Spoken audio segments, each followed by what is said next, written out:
Hello friends, मैं हिमांशु नंदवानी आ गया हूं आपके लिए एक नया वीडियो लेकर ऑडिटिंग सीरीज में। आज का जो वीडियो है उसका टॉपिक है continuous audit versus annual audit. क्या होता है कंटिन्यूस ऑडिट और क्या होता है एनुअल ऑडिट, वो समझेंगे और उन दोनों के बीच का डिफरेंस समझेंगे। तो पहले मीनिंग से स्टार्ट करते हैं। ऐसी ऑडिट जो पूरा साल चलती है, बड़ी बड़ी कंपनियों में पूरा साल चलती है फाइनल अकाउंट्स बनाने से पहले, और जब तक फाइनल अकाउंट्स बन नहीं जाता तब तक चलती जाती है, उसको बोलते हैं कंटिन्यूस ऑडिट। और एनुअल ऑडिट का मतलब ऐसी ऑडिट जो फाइनल अकाउंट्स बनाने के बाद ही शुरू होती है, साल के एंड में, और 10-15 दिन में तो ऑडिटर अपना काम खत्म कर देता है। ऐसी ऑडिट को बोलते हैं एनुअल ऑडिट। ये था एकदम लेमन टर्म्स में मीनिंग। अब हम लोग समझते हैं इन दोनों के बीच में डिफरेंस क्या है। तो पहला पॉइंट मीनिंग है, continuous audit is one which commences before the preparation of final accounts and is continued till it's completion. कहने का मतलब ऐसी ऑडिट जो फाइनल अकाउंट्स बनाने से पहले शुरू हो जाती है और फाइनल अकाउंट्स बनाने तक चलती ही रहती है, इसको बोलते हैं continuous audit. Annual audit commences only after the end of financial year and final accounts are prepared. जब फाइनल अकाउंट्स बन जाता है साल के एंड में, उसके बाद जो शुरू होती है उसको बोलते हैं annual audit. When audit is done, कब ऑडिट की जाती है? तो अभी मैंने आपको बताया था पूरा साल की जाती है continuous audit through out the year at regular irregular intervals. तो वो लिखा है, the audit is carried by audit staff visiting at regular irregular intervals through out the year. पूरा साल चलती है through out the year at regular irregular intervals. अब बात करते हैं एनुअल ऑडिट की। Annual audit is completed in a stretch in one continuous session. और ये जो होता है एक सेशन में या एक स्ट्रेच में खत्म कर दिया जाता है साल के एंड में। Third, order. Audit is done as and when accounts are being written. जैसे जैसे अकाउंट्स लिखा जाता है साथ साथ में ऑडिट भी चलती जाती है। किस में? कंटिन्यूस ऑडिट में। लेकिन एनुअल ऑडिट में ऐसा नहीं होता है। एक बार अकाउंटिंग वर्क पूरा कंप्लीट हो जाता है उसके बाद ही ऑडिटिंग वर्क शुरू होता है। वही लिखा है, देखिए, it is taken up only after all the accounts are completely written up and final accounts are prepared. एक बार फाइनल अकाउंट्स बन गया, अकाउंट्स पूरा लिख दिया गया, उसके बाद ही ऑडिट वर्क शुरू होता है। Fourth, moral check. एम्प्लॉयज के ऊपर मॉरल चेक बना रहता है। किसमें? कंटिन्यूस ऑडिट में। क्यों? क्योंकि ऑडिट स्टाफ पूरा साल रेगुलर इरेगुलर इंटरवल्स पे जो ऑडिट प्लेस है वहां पे विजिट करता है, इसलिए एम्प्लॉयज भी एक मॉरल चेक के अंडर रहते हैं। वो लिखा है, moral check is imposed on client staff is always maintain. यहाँ पे हमेशा मॉरल चेक बना रहता है। अब बात करते हैं एनुअल ऑडिट की।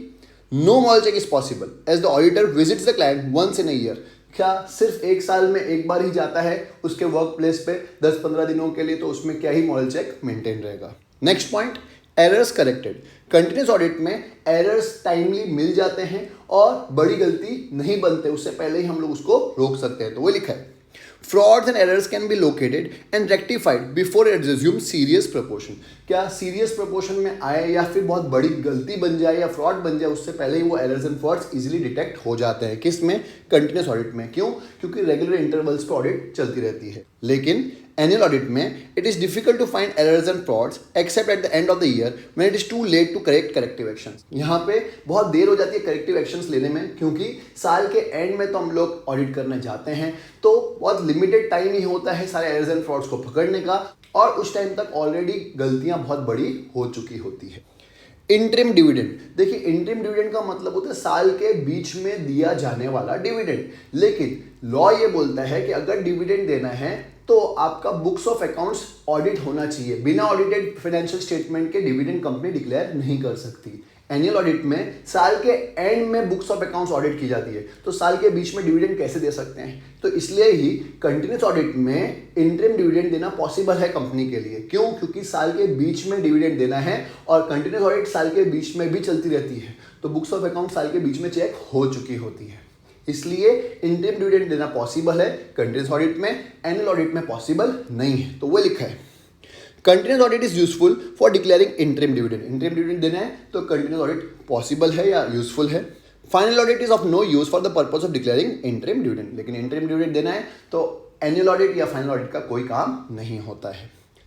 Final accounts. देखिए, पूरा साल कंटिन्यूस ऑडिट चलती है, इसलिए टाइम पे अकाउंटिंग वर्क भी खत्म हो जाता है और टाइम पे ऑडिट वर्क भी कंप्लीट हो जाता है। इसकी वजह से हम लोग शेयर होल्डर्स के सामने फाइनल अकाउंट्स प्रेजेंट कर सकते हैं अगर कंटिन्यूस ऑडिट कराई है तो। लेकिन preparation presentation of final accounts is delayed as entire audit work is done after final accounts. लेकिन एनुअल ऑडिट में क्योंकि फाइनल अकाउंट्स बन जाएगा उसके बाद तो ऑडिटिंग वर्क शुरू होता है, इसलिए हर एक चीज डिले चलती है। टाइमली मैनर में शेयर होल्डर्स को फाइनेंशियल अकाउंट्स भी प्रेजेंट नहीं कर पाते अगर एनुअल ऑडिट कराई है तो। Expensive, of course continuous audit पूरा साल चलती है इसलिए ज़्यादा एक्सपेंसिव है। एनुअल ऑडिट जो है वो लेस एक्सपेंसिव है। Useful for big companies, of course बड़ी कंपनी के लिए कंटिन्यूस ऑडिट ही मस्ट है क्योंकि बहुत ज़्यादा काम होता है इसलिए कंटिन्यूस ऑडिट करानी पड़ती है। और छोटे स्मॉल बिजनेस होते हैं तो वो एनुअल ऑडिट करवाते हैं। और लास्ट में कंसिस्टेंसी, यहाँ पे उल्टा आता है। यहाँ पे कंसिस्टेंसी मेंटेन नहीं रहती, किसमें? कंटिन्यूस ऑडिट में। क्यों? क्योंकि काम खत्म हो तो कंसिस्टेंसी मेंटेन हो, तो कभी काम खत्म होता ही नहीं है। एक तरह से जैसे ही काम खत्म हुआ दूसरा काम शुरू हो जाता है, तो यहाँ पे कंसिस्टेंसी मेंटेन नहीं रहती।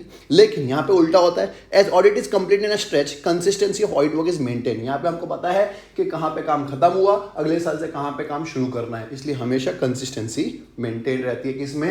एनुअल ऑडिट में। सिंपल सा डिफरेंस था। मुझे उम्मीद है आपको समझ में आया होगा। अगर आपको लग रहा है कि मेरी वीडियोस हेल्पफुल हैं तो प्लीज़ अपने फ्रेंड्स के साथ ज़रूर शेयर करिएगा मेरे चैनल को, और सब्सक्राइब का बटन हिट करना मत भूलिएगा।